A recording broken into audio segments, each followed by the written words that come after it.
Buenas tardes, maestras y maestros, que el día de hoy nos acompañan a la distancia para llevar a cabo el tercer jueves de Teletips. El Departamento de Telesecundarias Valle de México les da la más cordial bienvenida a este webinar, donde escucharemos a la maestra Jimena Belauzarán Pérez, maestra de recién ingreso al nivel de telesecundaria. Es licenciada en Pedagogía, egresada en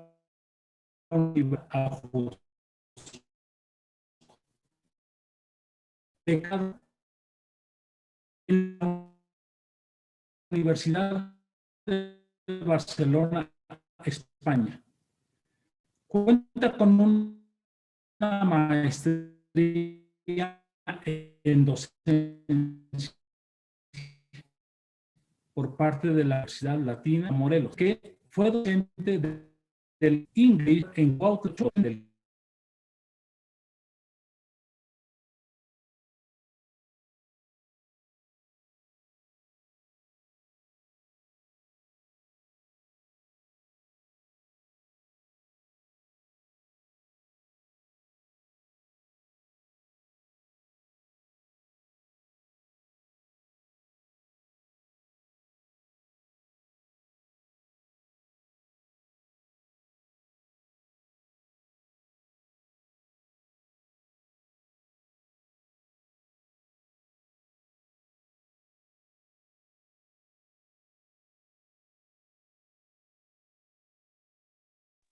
Está muteado, maestro Abelardo.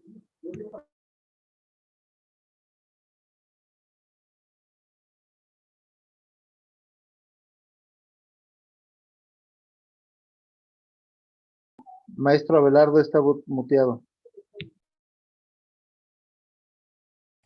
Muchas gracias. No sé hasta dónde me escucharon, perdón. Si pudiera iniciar, maestro Abelardo, su internet lo sacó y falló, si nos hiciera favor. Con mucho gusto. Inicio. Buenas tardes, maestros y maestras que el día de hoy nos acompañan a la distancia para llevar a cabo el tercer jueves de Teletips. El Departamento de Telesecundarias Valle de México les da la más cordial bienvenida a este webinar, donde escucharemos a la maestra Jimena Belauzarán Pérez, maestra de recién ingreso al nivel de telesecundarias. Es licenciada en Pedagogía, egresada de la Universidad Pedagógica Nacional, Unidad Ajusco, becada por la Universidad de Barcelona, España. Cuenta con la maestría en docencia por parte de la Universidad Latina en Cuautla, Morelos. Una joven maestra con una gran trayectoria. En su experiencia profesional podemos decir que fue docente del English Center en Cuautla de 2008 a 2012. Docente del ICO Plantel Cuautla en verano de 2012. Capacitadora del Servicio Nacional de Empleo de 2012 a 2015. Docente del Instituto Harmon Hall en Cuautla en julio de 2013 y febrero de 2014. Docente del Colegio Español de Morelos en el ciclo escolar 2016-2017. Docente del Centro Educativo Integral Bilingüe Yaoli en el ciclo escolar 2016-2017. Docente del French Goods Camp en Nueva York en verano de 2017. La mayoría de su experiencia ha sido en el área de inglés. Ella cuenta con cursos como el siguiente: Inglés B1, Comprensión de Textos, Proyecta 100K, Neurodesarrollo y Estimulación, y finalmente otros cursos de inglés. Ella domina el idioma inglés en un 95% y el alemán en un 40%. Su objetivo es desarrollarse profesionalmente en una institución educativa con prestigio. Aspira a socializar y compartir sus habilidades, competencias y aptitudes para contribuir a mejorar esta institución, trabajando de manera colaborativa y ética. Actualmente, la maestra Jimena Belauzarán Pérez se desempeña como profesora frente a grupo en la Escuela Telesecundaria Licenciado Álvaro Gálvez y Fuentes, con clave de centro de trabajo 15DTB 0028D, perteneciente a la zona escolar 21I del sector 1. El día de hoy la escucharemos con el tema Estrategias de estudio y otros espacios de aprendizaje.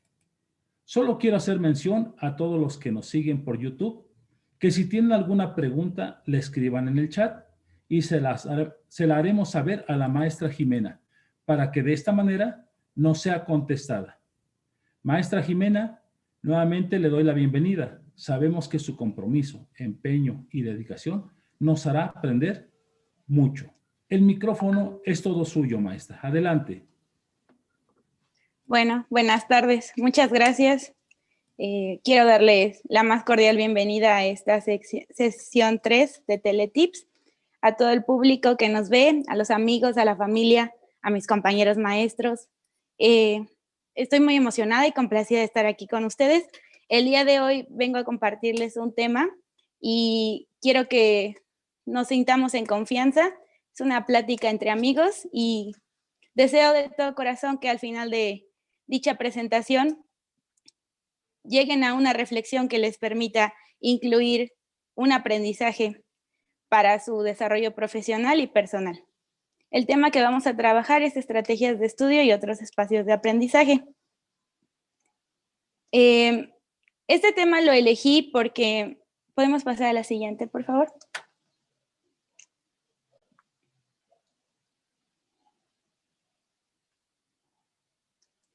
Dada la necesidad en la que nos encontramos por el periodo que estamos viviendo de pandemia, esta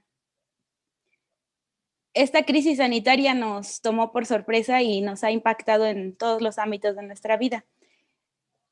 Asimismo, en el profesional. En este caso, los temas clave de la sesión serán estrategias de aprendizaje, creatividad, aprendizaje colaborativo y lectura. La siguiente, por favor.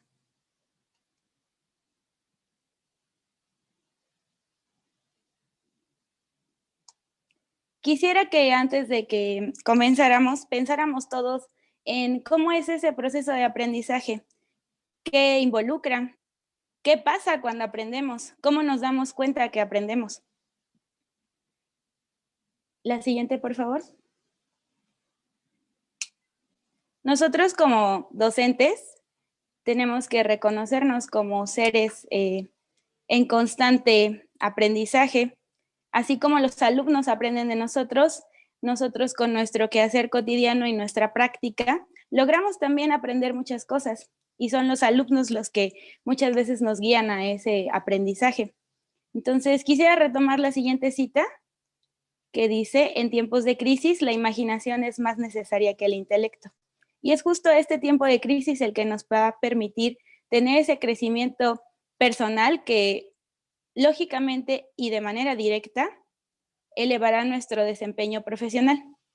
Si me lo preguntan, a mí la pandemia me ha dejado mucho aprendizaje y aunque ha sido difícil, también he obtenido muchos beneficios y uno de ellos es ese crecimiento que hoy me permite estar aquí enfrente de ustedes, esa mejora continua que gracias al aprendizaje y a la reflexión de la situación que me permite aprender y de yo reconocerme como ese sujeto que aprende, he podido desarrollar otras facetas que quizá si no estuviéramos en pandemia no hubiera podido lograr. La siguiente, por favor. Entonces, Albert Einstein, cuando dijo esta frase, recordemos que él tiene unas características muy especiales en su biografía. Él fue catalogado como un niño que quizás no iba a poder aprender, pero pues nos sorprendió, ¿no? Entonces eso nos hace preguntarnos, ¿cómo es que aprendemos? Según William Glasser, en una de sus postulados, nos dice que de lo que leemos solo aprendemos el 10%, de lo que oímos el 20%, de lo que vemos el 30%. de lo que vemos y oímos el 50%, mientras que de lo que discutimos o dialogamos con el otro el 70%. El 80% de lo que aprendemos lo logramos consolidar gracias a las pruebas, a la experimentación, y el 95% del aprendizaje se consolida cuando enseñamos a otros. Es por eso que esta posición de docente y aprendiz al mismo tiempo nos permite llenarnos y nutrirnos de muchísimos aprendizajes que no solamente son disciplinarios, sino que también son aquellos que nos permiten llevar nuestra vida. Recordemos que la nueva escuela mexicana está enfocada entonces ahora bajo este corte humanista en un sentido de aprendizaje a lo largo de la vida. Entonces esta diapositiva nos muestra que tanto docentes como alumnos, padres de familia y demás involucrados, siempre vamos a necesitar el aprendizaje poder formarnos y fortalecernos. No necesariamente aprendizaje institucional como el que conocemos dentro del aula, sino ese aprendizaje que tenemos cuando vemos a una amiga, cuando vemos a un amigo, cuando tenemos algún problema. Entonces, si nosotros retomamos esto a la hora de hacer el diseño de nuestras clases y el diseño de nuestras actividades para los estudiantes, podremos lograr que ellos se apropien más del conocimiento. Siguiente, por favor. Entonces, espero que ustedes ya hayan podido identificar cuáles son esas formas que ustedes utilizan para aprender. Si solamente han identificado que, como a mí me pasó, que solamente me había quedado en una actividad ya muy fija, como leer u observar, entonces es momento de reinventarnos e incluir nuevas prácticas que nos permitan desarrollar otro tipo de habilidades. Como todo cambio, causa miedo, pero el caos, al final, al ser dominado, nos traerá calma y un esplendor de nosotros mismos. Entonces, les comentaba que el punto de partida de diseñar estrategias de aprendizaje o de estudio tiene que ser el conocimiento de uno mismo, identificando las características que uno tiene como alumno. Quiero hacer mucho hincapié en esto, en el sentido en el que uno como docente siempre tiene que mirarse como el alumno. Es decir, tenemos que ser ese docente en la medida de lo posible y en la medida de que la normatividad nos lo permita, que a nosotros nos hubiera gustado tener. Si nosotros entendemos el tema, lo explicamos y ya lo tenemos dominado, el alumno seguramente también lo hará. Eso no quiere decir que vamos a dominar todo y que vamos a ser dueños del conocimiento. Quiere decir que estamos reconociendo nuestras cualidades y vamos a potenciar nuestras fortalezas para que en conjunto podamos lograr el objetivo. Una vez que ya identificamos estas características, tenemos que pasar a la etapa de la planeación y, por último, al diseño.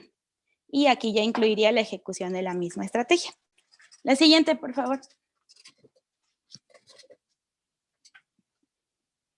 Hay mucho dilema y coyunturas entre una teoría y otro, entre un concepto y otro. Entonces aquí vamos a hablar sobre un concepto que ya es muy trillado, es muy conocido, pero desde esta perspectiva en la que se involucra una evaluación auténtica.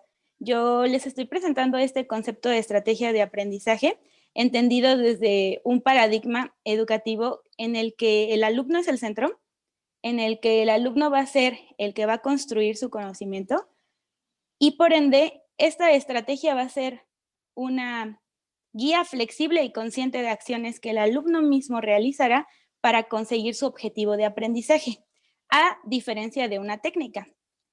Dentro de las estrategias tendremos técnicas, pues estas son actividades específicas que realizamos para conseguir un objetivo o a lo largo de un proceso. Entonces, por ejemplo, la estrategia podría ser un mapa mental o un mapa conceptual, que no es lo mismo, pero sirve para ejemplificar. Si escogemos un mapa conceptual, nosotros tenemos que reconocer que las técnicas que necesitamos para la elaboración de dicho mapa serán entonces el subrayado, la lectura, la identificación de conceptos fundamentales, entre otras. Por eso es que las estrategias de aprendizaje necesitan de 3 elementos. La primera es saber las características del estudiante. La segunda, las demandas y los criterios de la tarea, es decir, cuál es el objetivo que se está persiguiendo con esa tarea, ¿sale? Ustedes que tienen más años en la docencia, yo estoy segura porque he descubierto que en telesecundarias sonará presunción, pero es verdad. Hay maestros de excelente calidad con trayectorias asombrosas que al lado de la mía, que apenas va iniciando, pues me hacen motivarme, ¿no? Y es justo en el momento en el que me encuentro de crear una estrategia de aprendizaje, cómo yo voy a hacerle para ser como esos maestros que son mis compañeros y que admiro profundamente y respeto las maneras en las que ellos enseñan. Como les decía al principio, esto es simplemente una charla. Yo vengo a compartirles un poco de mi perspectiva y mi conocimiento con la finalidad de que nos enriquezcamos y crezcamos juntos. Entonces, en esta estrategia, ya que sabemos la demanda y los criterios de la tarea, tenemos que proceder a buscar los materiales de aprendizaje. Mucho tiempo se ha dicho que la educación se parece a la administración en el sentido del proceso de planeación. La educación es un todo, y si nosotros como ejecutores de ese proceso educativo, somos también unos administradores. ¿Por qué? Porque planeamos, diseñamos, organizamos. Mucho de la función docente depende de esta planeación. Entonces, también el alumno necesita aprender a planear, necesita aprender a priorizar objetivos, a priorizar las actividades que tiene que hacer para conseguir el criterio final de aprendizaje o el objetivo final de aprendizaje. La siguiente, por favor. Yo encontré este concepto de estrategia y se los quiero compartir. A mí es el que más me gusta. Y nos dicen que una estrategia de aprendizaje es una secuencia integrada de procesos o actividades que se eligen con el propósito de facilitar la adquisición, almacenamiento y o utilización de la información y el conocimiento. Esto nos lo dice Dancero 185, Disber y Schmidt. Si se fijan, esta corriente constructivista pues ya tiene algunos años, ¿no? Ahora estamos hablando de ya incluso otro paradigma educativo, pero eso no quiere decir que lo que ellos plantearon ya no funcione. Quiere decir que nosotros, con nuestra capacidad de elección y nuestra libertad de decidir sobre cómo construir nuestro aprendizaje, pues vamos a ir tomando de todo lo que hay para crear como una ensalada educativa. Vamos a tomar lo mejor de todos los modelos, lo mejor de todas las teorías o las corrientes para poder integrarlo a nuestra realidad educativa. ¿Y cuál es la realidad que ahora acontece y que demanda el COVID o la COVID? Alumnos, maestros y personas en general que sean capaces de ser autodidactas, y no solo en el sentido institucional, como ya se los mencionaba.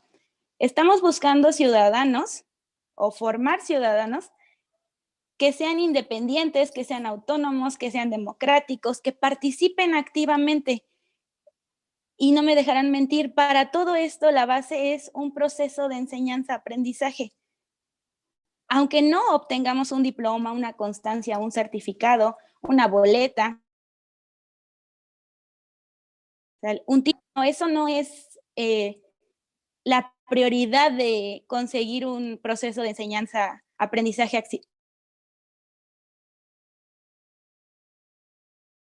Realmente, como nuestra capacidad de aprender y de expresar cómo aprendemos de nuestros sentimientos van a ser la la diferencia en la nueva sociedad que vamos a crear. No, platicaba con una maestra del centro de maestros y me decía, estamos haciendo historia. Sí, definitivamente estamos haciendo historia. Y quizá esto lo vean mis alumnos del futuro en 10 años y digan, ay, maestra, ¿cómo era usted, no? ¿Qué estaba diciendo ahí? Pero es justo este pensamiento romántico, llámenlo, que me hace creer que el camino es por aquí. El camino es enseñarle al otro a que sea autosuficiente, a que sea autónomo, a que crea en él mismo, para que pueda hacer lo mejor con lo que tiene. Todos somos diferentes y en esta diversidad la oportunidad de crear estrategias de aprendizaje va a marcar la diferencia. Y no solo para tener como, insisto, alumnos de 10, alumnos con promedios de excelencia, sino para tener alumnos felices, que cuando salgan de la escuela digan, wow, lo que aprendí me sirve ahora para mi trabajo. Y no les pase como me pasó a mí, que estudié, me gustó mucho, lo disfruté, pero también hubo cosas que me faltaron, cosas que no me enseñaron en la escuela y que tuve que aprender con el día a día.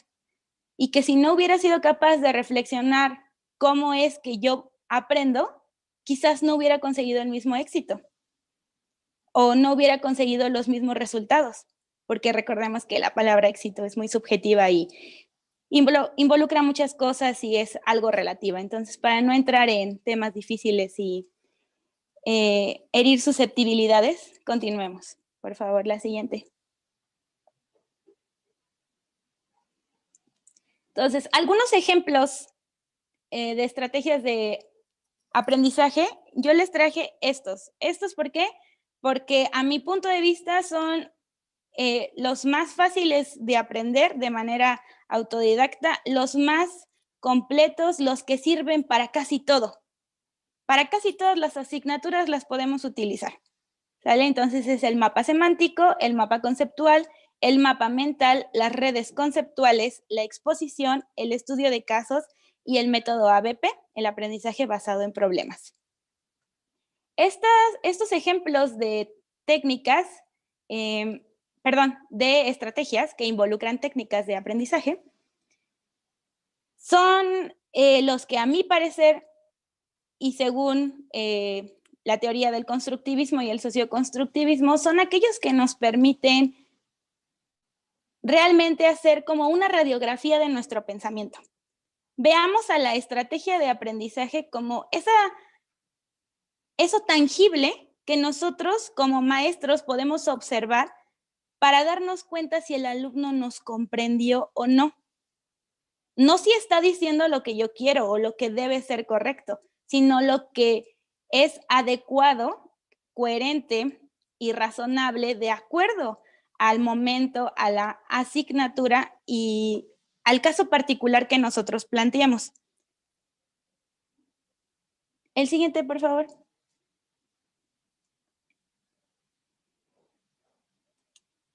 Entonces ustedes me dirán, sí, maestra, nosotros ya usamos esas técnicas, yo lo sé que las usamos. Yo sé que ustedes son expertos, yo sé que muchos alumnos ya saben hacer mapas mentales, redes semánticas, saben hacer exposiciones, saben hacer proyectos, pero a lo mejor lo que no sabemos es cómo verlo con esta mirada que yo les estoy mostrando, cómo verlo desde la necesidad de construirme yo como persona, antes que como docente, para que entonces mi función docente pueda impactar más en mis alumnos. Entonces, ¿cuál sería el primer paso antes de crear la estrategia de aprendizaje, antes de ver si somos buenos o no haciendo mapas mentales, o si somos buenos o no sacando conceptos para poder organizarlos en un mapa conceptual? Tenemos que mirarnos, y voy a insistir, porque mucho del éxito o mucho de que nosotros sintamos a veces como estudiantes, y digo sintamos porque yo sigo estudiando y sé que hago dos cosas bien en la vida: ser maestra, la primera, y la segunda, ser estudiante. Entonces, cuando yo me di cuenta que si uno es feliz haciendo lo que le gusta, lo hace mejor, lo proyecta, lo disfruta, y también los otros se emocionan, porque ahora ya lo van a saber, quería mantenerlo en secreto, pero yo normalmente no me peino. No me peino porque así es mi estilo, así me gusta, trato de verme medianamente arreglada y presentable para lo que la etiqueta demande. Pero por ahí leí una vez que todo lo que te emociona te despeina.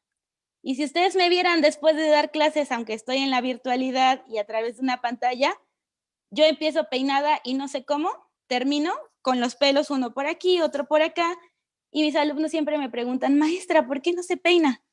O, ay, maestra, qué gusto me dio verla porque hicimos esto o hicimos lo otro. Entonces los niños ven también esa emoción. Yo les digo niños, aunque ya sean unos grandulones de secundaria y ya no les guste, pero pues a mis ojos de maestra esos son, ¿no? Unos niños.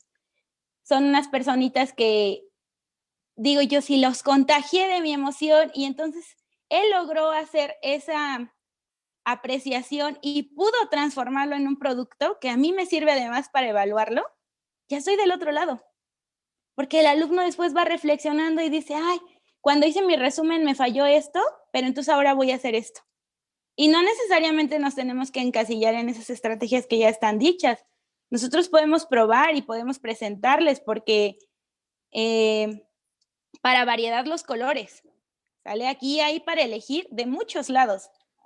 Y el paso 1 es ese, estar motivados, tener conocimientos previos de lo que vamos a hacer, despertar nuestras habilidades cognitivas y una vez de eso hacer este proceso de metacognición, trabajar de la mano con nuestra cognición, nuestras habilidades sociales y emocionales para poder hacer un aprendizaje autodirigido que haga que nosotros mismos construyamos hábitos, en este caso hábitos académicos, que nos encaminen a lo que está muy de moda desde por allá de los 2000, los 4 aprendizajes o los 4 pilares fundamentales de la educación. En este libro, Jacques Delors, en 1994, que presenta con la UNESCO, nos dice que la educación encierra un tesoro, y sí encierra un tesoro porque la educación es lo que puede transformar la vida en sociedad que llevamos, pero es esa educación que viene desde lo individual y que va hacia la colectividad. ¿Sale? Que en la escuela vamos madurando, vamos trabajando, porque al final de cuentas en la escuela es una microsociedad para después lanzar a los futuros ciudadanos a lo real. Pero tenemos que lanzarlos con autonomía, que sean dueños de su aprendizaje para que puedan desempeñarse de la manera adecuada y solicitada en el momento en el que estén, con lo que se enfrenten. La que sigue, por favor.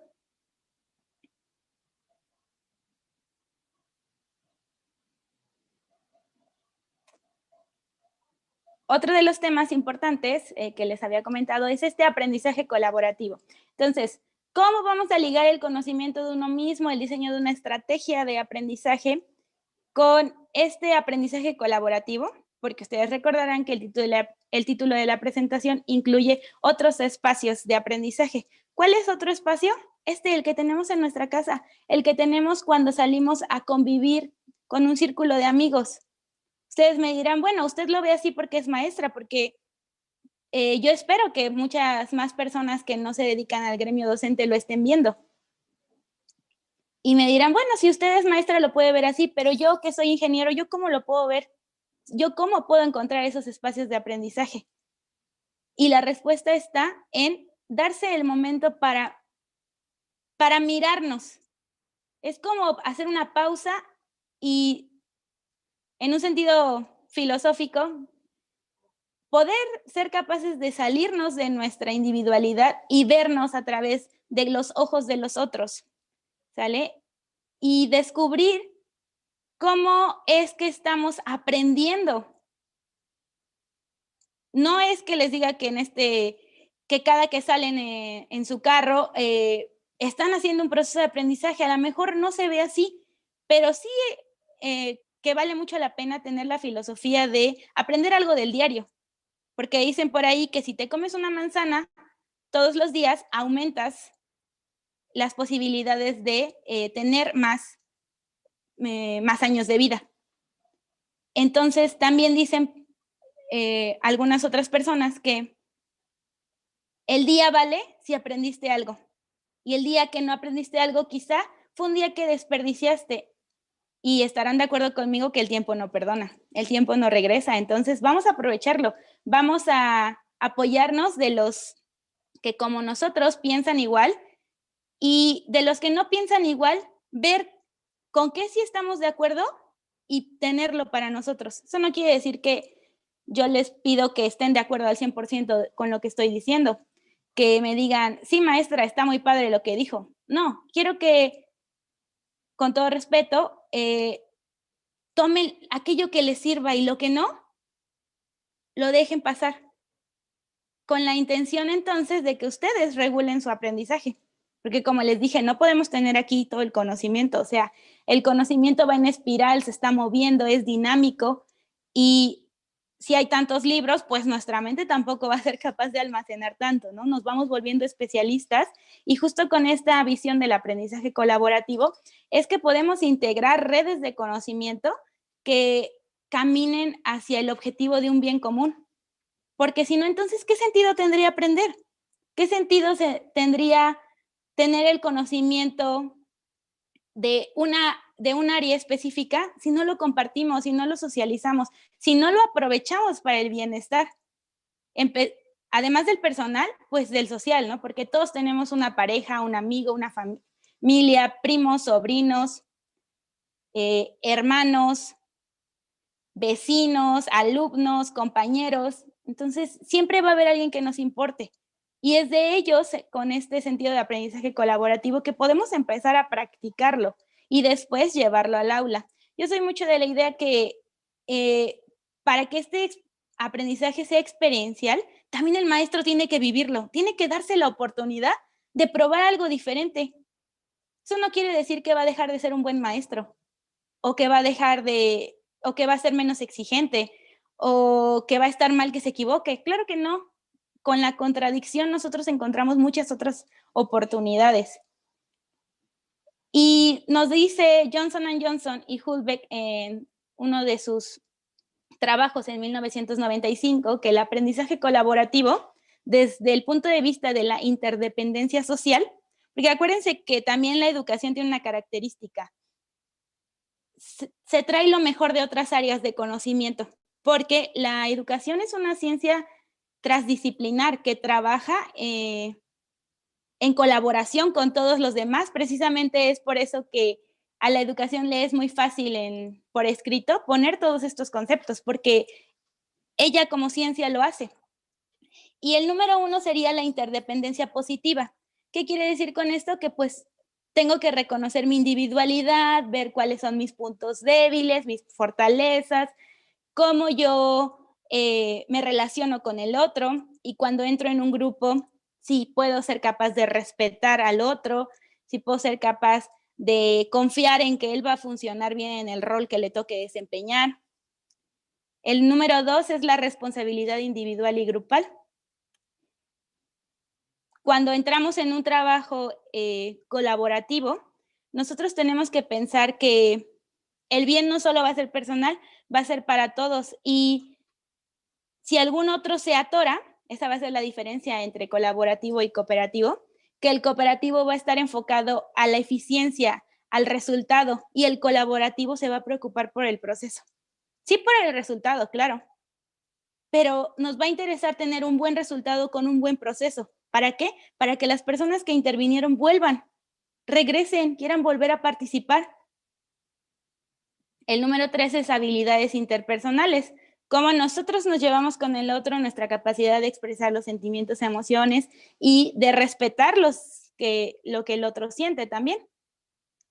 La número 4, interacción estimuladora. Y la número 5, evaluación grupal. Nosotros como docentes vamos a ser los facilitadores. Entonces, esta interacción estimuladora se refiere a que tenemos que inyectar esa chispita. A veces vemos un alumno desanimado y ¿qué hacemos? Nuestro instinto de maestro nos dice, pues acércate para ver qué pasa. Vamos a ver cómo se le puede apoyar.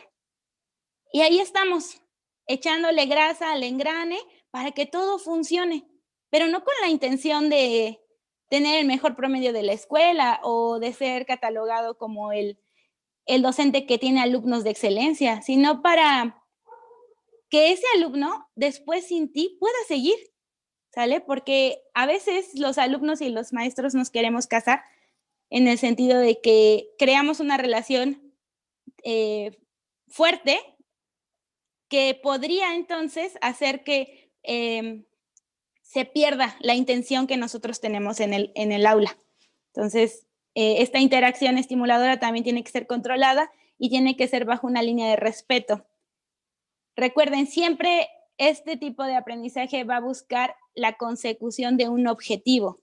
¿Cuál va a ser el objetivo? El que tú plantees. Puede ser un objetivo a corto, mediano o largo plazo, pequeño, grande, inmenso.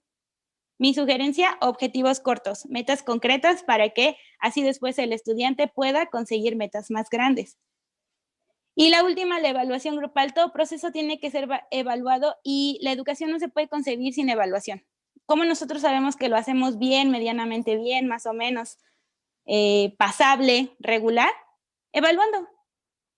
Evaluando no en el sentido de desacreditar, sino en el sentido de reconocer que se hizo bien y que a pesar de haberse hecho bien, no funcionó por situaciones contextuales ajenas a los participantes y cómo poder modificarlo. Para entonces, cuando al llevar otro proceso, se pueda hacer de una mejor manera. La siguiente, por favor.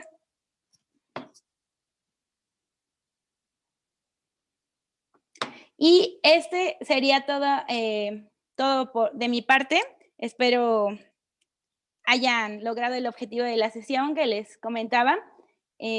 Reflexionar, llevarse lo que les funcione, lo que les sirva, llevarse dudas, sí, ¿no? ¿Por qué no? Llevarse esas contradicciones que les va a generar a ustedes esa necesidad de aprender algo nuevo. A lo mejor no están de acuerdo en algo que dije y dicen, bueno, voy a buscar otras opciones. A lo mejor lo que la maestra dice no es así y yo encuentro algo que me va a hacer mejor persona y mejor docente.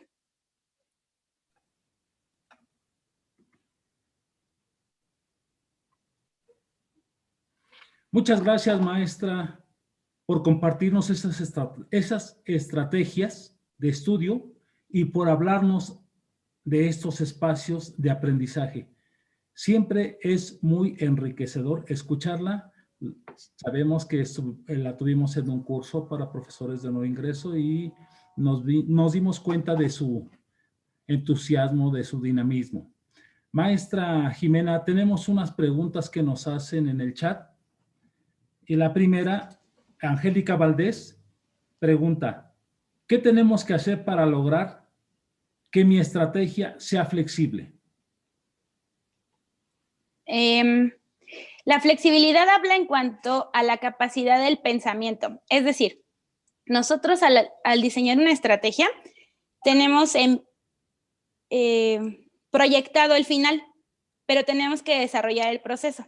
La flexibilidad se refiere a que nosotros desde la planeación tengamos este pensamiento divergente de crear y de tener ya pensados el plan A, el plan B o el plan C, todos orientados a la consecución del objetivo. Me dirán, maestra, ¿es más trabajo? Sí, es más trabajo en un primer momento, pero cuando se nos presenta una situación similar, el cerebro ya lo guardó, lo registró y entonces soluciona. Y la solución se vuelve inmediata y la proactividad aumenta y el entusiasmo aumenta porque ya tuvimos la calma de planear. El éxito de nuestras actividades van a depender mucho de la planeación. Nosotros, ya les voy a hablar como docente o en esta postura, cuando nosotros planeamos la clase tenemos un objetivo académico, pero también tenemos un objetivo personal. ¿A dónde nosotros queremos llevar al alumno?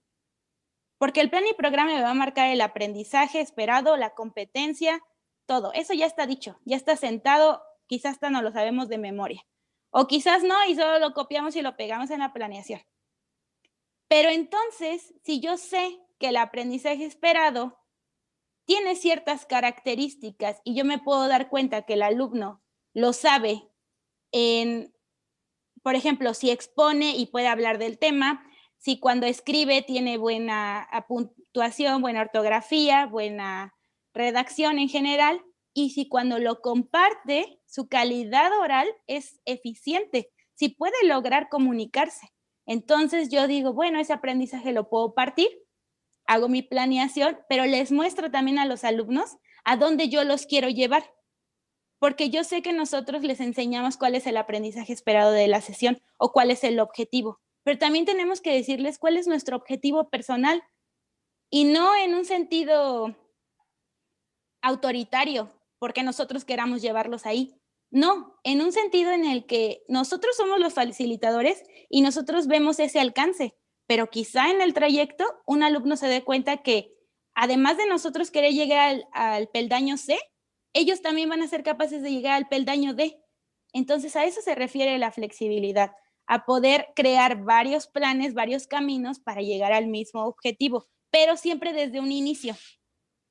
Y por eso en el medio tenemos que tener, es importante también tener un proceso de evaluación intermedia justamente, que nos va a permitir reajustar. Y ese es el momento en el que podemos cambiar de plan. No funciona el A aquí, pero nos podemos pasar al B porque ya evaluamos el contexto, porque quizá algo se nos pasó al principio y aún tenemos tiempo de llegar al objetivo. Gracias, maestra Jimena. Siguiente pregunta la hace la maestra Isabel Osuna y dice de la siguiente manera: ¿qué tengo que hacer para aprender mi aprendizaje colaborativo? Considero que, además de que es una muy buena pregunta que me acaba de dejar pensando, creo que lo primero es conocernos a nosotros mismos. El éxito de cualquier metodología, estrategia, técnica, paradigma, corriente, llámenle como gusten, va a ser el conocimiento de uno mismo, porque nosotros no podemos controlar lo que está afuera, pero sí podemos controlarnos nosotros, sí podemos autorregularnos nosotros, sí podemos adaptarnos nosotros. Eso no quiere decir que siempre vamos a ceder, pero también podemos saber hasta dónde llegar y hasta dónde no, para que cuando una situación nos esté llevando por un lugar que sabemos que no va a terminar bien, que nuestras capacidades van a estar limitadas, que nuestra integridad va a estar limitada, poder frenar y decir, ¿saben qué? Necesito que ajustemos. ¿Saben qué? Necesito que diseñemos otro plan, porque el aprendizaje colaborativo se preocupa por cada uno de los integrantes. Es algo así como, si todos estamos felices, el resultado va a ser conseguido de manera más eficiente y eficaz, si lo queremos ver en términos cuantitativos, pero en términos cualitativos va a ser muchísimo más enriquecedor, porque no solamente vamos a tener un 10, ¿no? O vamos a tener una estrellita de nuestro jefe, o una felicitación, una palmada. Vamos a tener la satisfacción que durante todo el proceso lo elaboramos apostándole todo, echándole toda la carne al asador. Entonces yo creo que para tener un aprendizaje colaborativo, lo primero va a ser entonces conocernos a nosotros mismos, aprender a expresar lo que sentimos y buscar personas que piensen igual que nosotros para que entonces trabajemos mejor. Eso no quiere decir que entonces nos vamos a volver elitistas y solo vamos a trabajar con ciertas personas, pero quizá también tenemos que elegir con quién luchar las batallas, porque todos tenemos buenas cualidades, todos tenemos puntos buenos y puntos a mejorar. Pero bueno, ahí viene entonces el ajuste y tú te das cuenta que a lo mejor con un grupo de alumnos cierta estrategia no va a funcionar porque a ellos les falta ser más empáticos. Primero trabaja la empatía. Mucho del éxito del aprendizaje cooperativo tiene que ver con nuestras habilidades socioemocionales.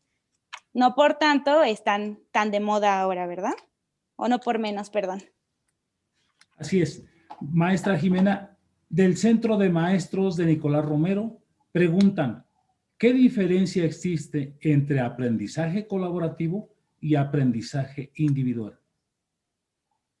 Bueno, el aprendizaje individual sí tiene un proceso de socialización cuando al final se expone el resultado, pero se llama individual porque entonces yo no me fijo en lo que los demás en lo que está pasando a mi alrededor, yo solo me enfoco en mi objetivo y cómo llegar. Entonces, no es malo el individualismo, pero mal controlado puede llegar a crear un ambiente competitivo en el mal sentido. la competencia es buena porque nos motiva, pero la competencia en exceso nos envicia y nos crea ciertas, digamos, ¿cómo decirlo? Ciertas habilidades que nos impiden estar bien en nuestro entorno. O sea, nosotros solo nos vamos como los caballitos, así recto hacia nuestro objetivo. Entonces, el aprendizaje individual tendría de diferencia con el cooperativo, que no está enfocado en... Denme un segundo, aquí tengo mi anotación. No está enfocado en este sentido de ayuda, de tener cuidado del otro. Y también otra cosa, el aprendizaje cooperativo, a diferencia del individual, está basado en un sistema de valores. Es por eso que les decía que no todos podemos trabajar de manera cooperativa, pero sí colaborativa. El aprendizaje cooperativo, digamos, va a ser lo más difícil de lograr. Entonces, empezamos con el individual, el colaborativo, perdón, y al final el cooperativo. ¿Sí cuesta trabajo?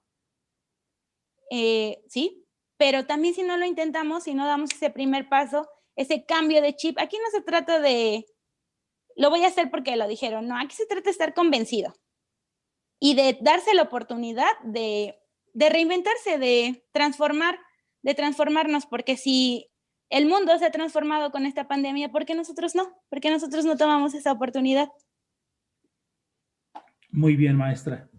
Bien, dice usted que las estrategias de aprendizaje como los mapas mentales, mapas conceptuales, mapas semánticos, el aprendizaje basado en problemas que usted menciona, ¿son factibles para todos los contextos que estamos viviendo? Sabemos que no son las mismas condiciones de un centro a otro, de un centro de trabajo a otro, perdón, incluso en la misma zona.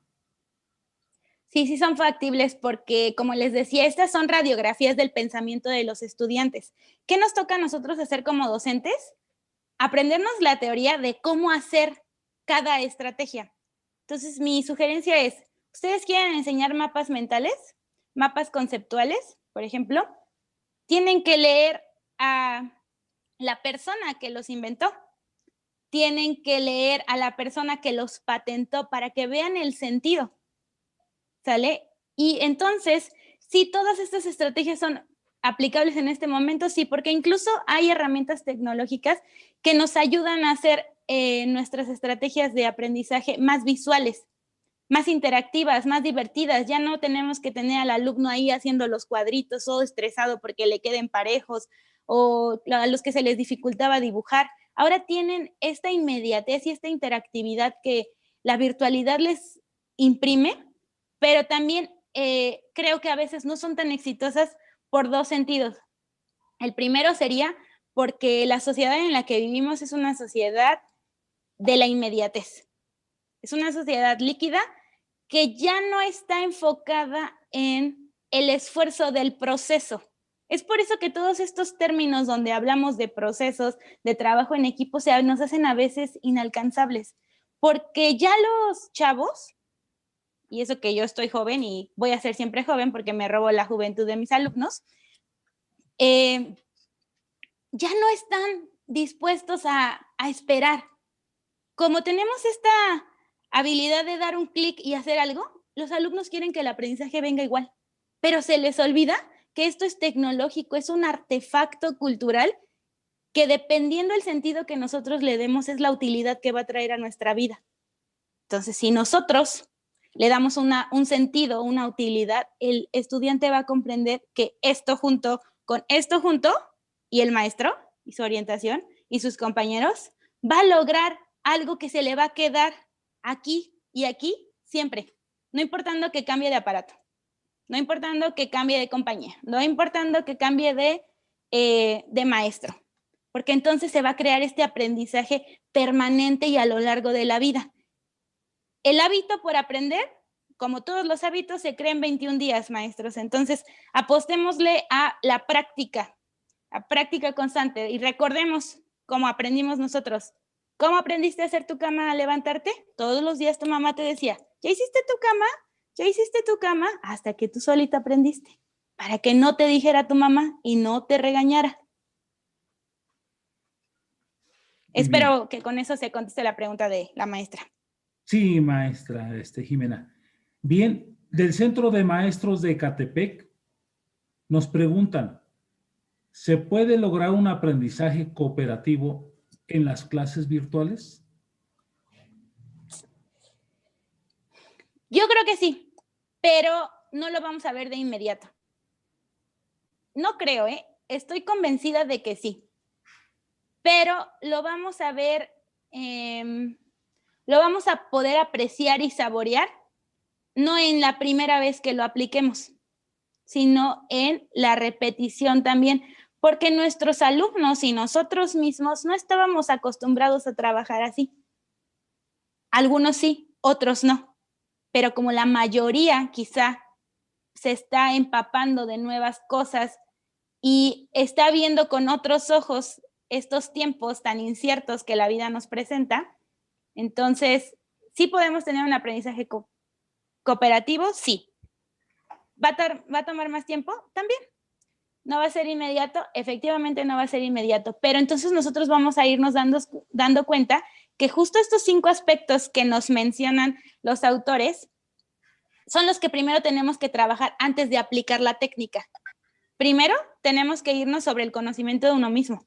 Ya que los alumnos se conozcan, sean capaces de reconocer al otro, de expresarse, de ser responsables, respetuosos, entonces ya pasamos a la fase 2 y luego a la 3 y cuando tengamos la 5, lo integramos y van a ver que esto es como cuando metes el pan al horno, ya solito infla. Si lo amasaste bien, le pusiste los ingredientes, lo hiciste con calmita, entonces ahí cuando ya ves por el horno, tu pan ya está infladito, muy bonito y va a quedar perfecto. Ya nada más tú vas a llegar a echarle el chantilly, lo vas a decorar. Entonces así es como lo vamos a lograr, con paciencia y con el primer paso que es cambiar nuestra perspectiva. Gracias, maestra Jimena. Nuevamente tenemos la participación de Angélica Valdés, dice maestra Jimena. Escuchándola tan animada, me gustaría saber cómo inició su estrategia en esta pandemia. Pues la inicié haciendo una lista de las cosas que extrañaba de la presencialidad y de las cosas que desconocía de la virtualidad. ¿Por qué enlisté lo que extrañaba? Pues para decirme a mí misma, ¿sabes qué? No lo vas a poder tener. Tienes que cambiar esa mirada, tienes que ponerte otros lentes y tienes que estar aquí y en el ahora. Si lo extrañas, si te gusta, eras buena quizá, pero aquí también lo puede ser, porque al final de cuentas yo sigo siendo Jimena, en un salón de clases o detrás de una pantalla. ¿Qué diferencias tengo? Que a lo mejor el contacto con los alumnos, las técnicas de disciplina, el control de grupo es distinto, pero entonces analicé a mis alumnos, hice una radiografía de mi persona y busqué lo que más nos convenía. En este caso, yo con los alumnos, la técnica que más trabajo es la del mapa mental. La del mapa mental en 2 sentidos. 1, les gusta dibujar. Y 2, aunque no les guste dibujar, les gusta esta idea de expresar lo que tienen aquí en el papel. Entonces es como yo les digo a los niños, ¿saben qué, chaparritos? Pues entonces ustedes tienen que conectar su cerebro con su mano para que en el papel me dibujen lo que están viendo aquí, para que yo pueda entender cómo lo estás pensando.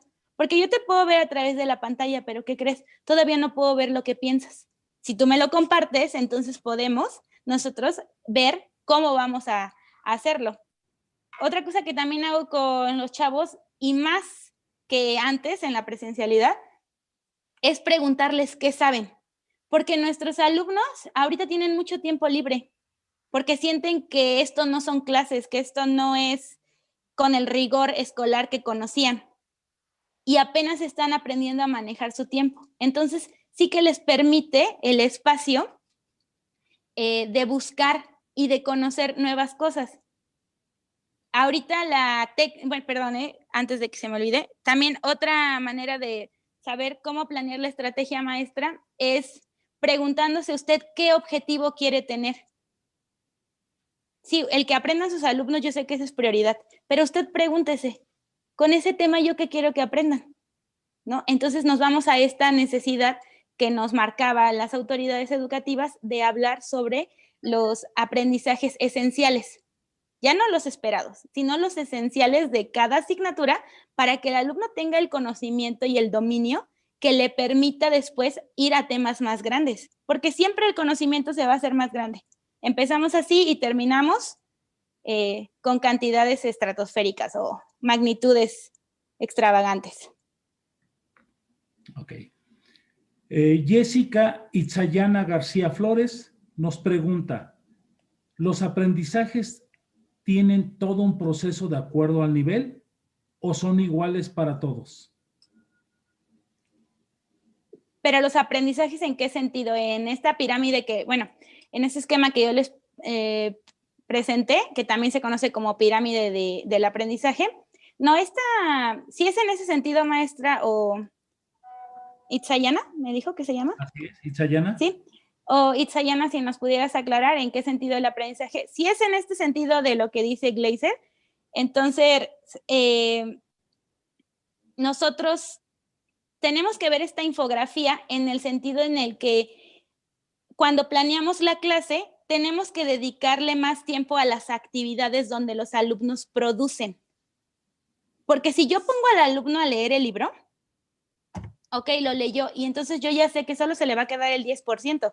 Por eso es que tenemos a veces tantas fallas en la comprensión lectora.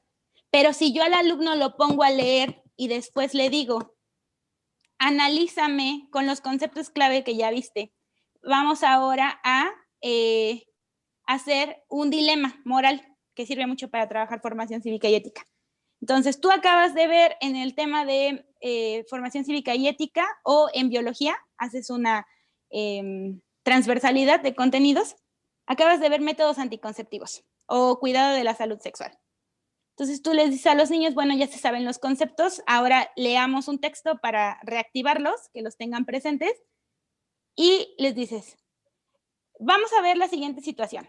Laura tiene 26 años, es una profesionista recién egresada, apenas va a conseguir el trabajo con el que siempre ha soñado toda su vida, pero no se cuida y en una borrachera de una noche queda embarazada. Acto consecutivo, no puede aceptar el trabajo porque los términos de contratación es no estar embarazada antes de obtener el trabajo o durante el proceso de contratación. Y les preguntas a los niños. Bueno, ustedes, primero les tienes que preguntar a ellos qué piensan, qué sienten, para que de la emoción se conecten con la cognición. Entonces, ya que les preguntaste qué sienten, ellos te pueden decir y tú vas metiendo preguntas que tengan que ver con el contenido. Y así el alumno ya leyó, ya observó, ya escuchó, pero también ya hizo, porque ya lo apropió. Y entonces al verme reflejado en una situación donde yo podría estar, yo me permito decir lo que tengo aquí y yo, maestro, registro. Si, por ejemplo, ningún alumno me dijo, vamos a dar un ejemplo, también depende mucho de la edad para la actividad. Nadie me dijo sobre la importancia de usar el condón o sobre la importancia de tener un proyecto de vida, pues entonces yo anoto. Nadie mencionó el proyecto de vida, hay que retomarlo. Y ya veo otra actividad en la siguiente sesión.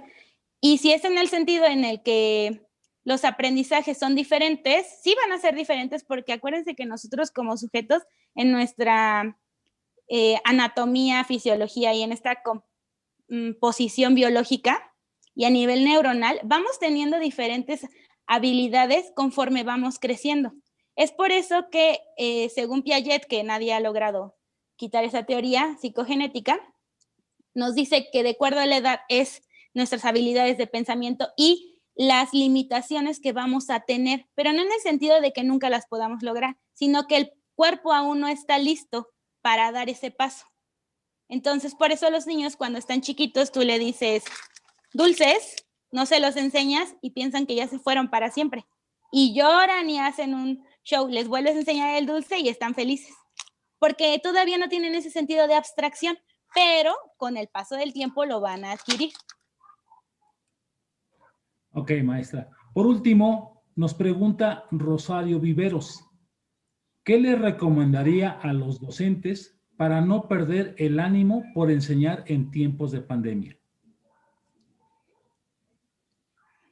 Pues les recomendaría que busquen hablar con otros docentes que antes quizás no se dieron la oportunidad. Creen nuevas relaciones, busquen nuevas actividades. Quizás toda la vida se han preparado como yo en un área del conocimiento, pero ahora quieren probar otra. Ahora que estamos en casa, dense la oportunidad de tener un nuevo hobby que les haga desfogar su mente para que siempre estén renovados al día siguiente. Y como una vez me dijo una persona que yo quiero mucho, a veces el problema no existe, el problema está en tu cabeza. Entonces, si hacemos actividades que nos hagan liberarnos, nos van a hacer darnos cuenta que a lo mejor eso que nos agobiaba tanto no era así de inmensurable como lo creíamos. Era simplemente una pequeña parte que nosotros por tanta ajetreo, por no darnos el tiempo de pensar, no lo habíamos podido resolver. Y otra cosa muy importante es, tenemos que hacer ejercicio, ya no por vernos bien o por estar delgados, sino porque el ejercicio nos ayuda a hacer como esta renovación química. O sea, liberamos hormonas, segregamos sustancias y eso hace que nuestro cuerpo haga como cuando lavamos las peceras. Se filtre todo lo que se tenga que filtrar, sale y entonces nosotros podemos otra vez.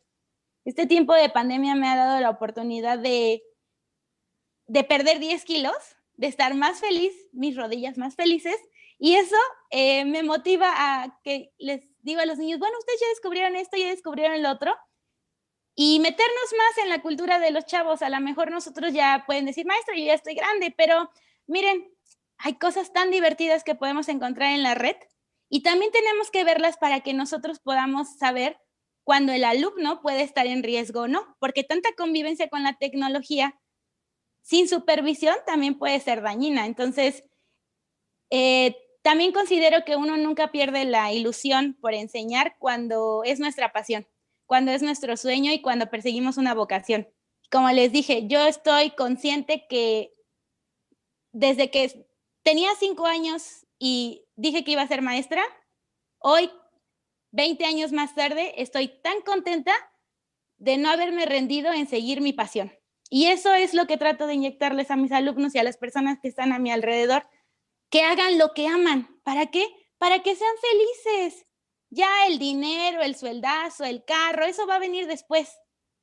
Pero la paz mental que nosotros tenemos al estar en armonía con lo que hacemos es una satisfacción que quizás ninguna droga, ninguna fiesta, ninguna bebida nos pueda brindar. Entonces, esa sería mi sugerencia. Pues muchas gracias, maestra Jimena, por socializar con nosotros sus experiencias y sus saberes. Reconocemos su labor y entusiasmo. Un fuerte abrazo a la distancia. Les invito a ser partícipes de un webinar más el día 15 de abril del presente año con el tema Nube Literaria.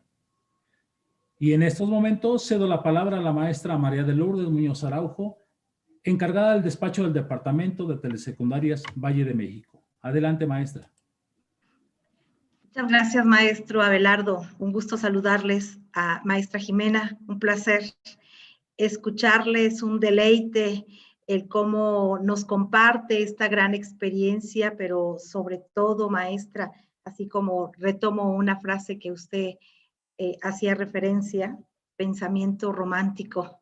El romanticismo nos inspira, precisamente nos motiva y sobre todo nos permite darnos cuenta de todo lo que podemos lograr y sobre todo impactar en esta gran tarea que tenemos de ser docentes y estar al frente siempre buscando alternativas, herramientas, pero usted tocó palabras muy, muy esenciales, maestra, esa emoción, ese contagiar a nuestros alumnos, inspirarlos, pero sobre todo dejar huella en sus vidas y trastocar su pensamiento y su proyecto de vida para que ellos se den cuenta de que todo es posible a pesar de la adversidad. que hoy vivimos. Maestra, un deleite. Muchas gracias por ser partícipe de este gran proyecto en donde el Departamento de Telesecundaria abre precisamente este espacio para escucharles a ustedes. Ustedes que son nuestros héroes, ustedes que son realmente los que construyen. Usted hablaba del pensamiento colaborativo, del trabajo colaborativo, de un pensamiento constructivista, incluso la innovación y la creatividad, que puede ser elementos sustanciales para poder incidir en esta gran tarea que tenemos como docentes, maestra. Muchas felicidades, maestra Jimena, una docente que de nuevo ingreso, que sabemos que su trayectoria, maestra, sin duda tendrá grandes éxitos y dejará huellas en cada uno de los alumnos que tengan ese gran privilegio de participar con usted en esta construcción tan importante, no solamente de aprendizajes, sino también de vida.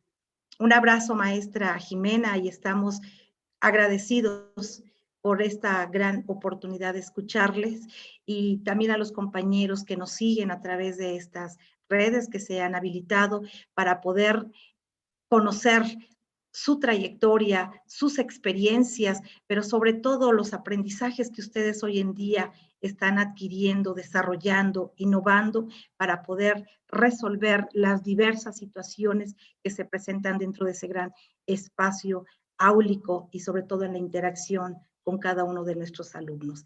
Nuevamente hago la invitación para todos nuestros compañeros docentes, directivos, nuestras autoridades, que hagamos uso de este espacio para compartir, para escucharnos y aprender de nosotros mismos. Tenemos muchos aprendizajes, tenemos experiencias, trayectorias que han dejado huella, que han impactado, y hoy es el momento de poder compartirlas con los demás compañeros.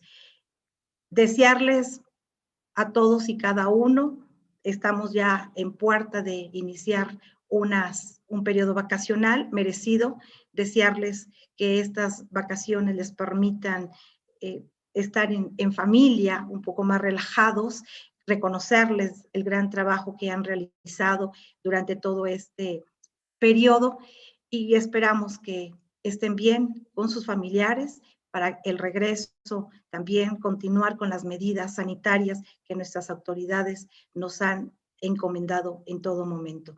Que tengan excelente tarde, un abrazo a la distancia, felicidades nuevamente, maestra Jimena, un deleite escucharle. Un abrazo a todos los compañeros que nos siguen y a seguirnos cuidando, compañeros.